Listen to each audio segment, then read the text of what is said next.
If you are in China, you can't criticize the Chinese Communist Party. You cannot criticize Chinese President Xi Jinping's economic policies, and now that we know of it, you can't even mourn the dead.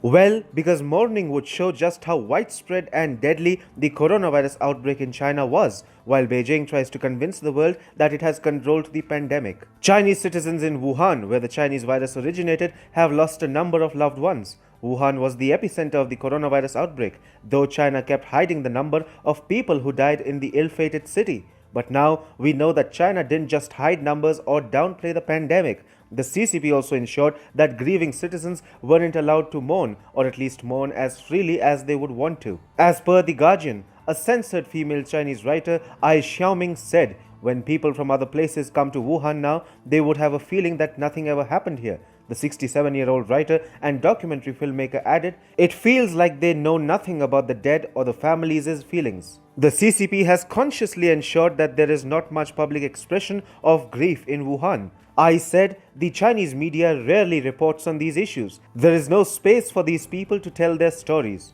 I was talking about more dormant dimensions of Chinese curbs on mourning here, like lack of media coverage or lack of space to mourn the dead. No surprises here, China isn't a welfare state, and administrators don't care about anything but the sentiments of the communist leadership. But the CCP took even more stringent measures last year. As per an NPR report published in April 2020, Chinese citizens weren't allowed to bury their dead family members for months.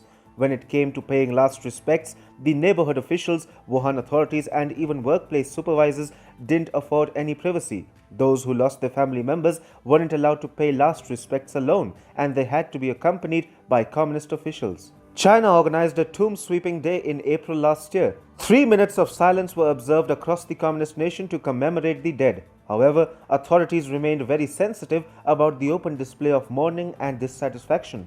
NPR reported that Wuhan authorities banned people from freely gathering at cemeteries and crematoriums. This was supposedly meant to enforce social gatherings, though communist officials would accompany those bidding goodbyes to their loved ones to the burial plot. On paper, Wuhan authorities were trying to avoid public gatherings, but the grieving citizens believed that these stringent measures were only supposed to control public mourning.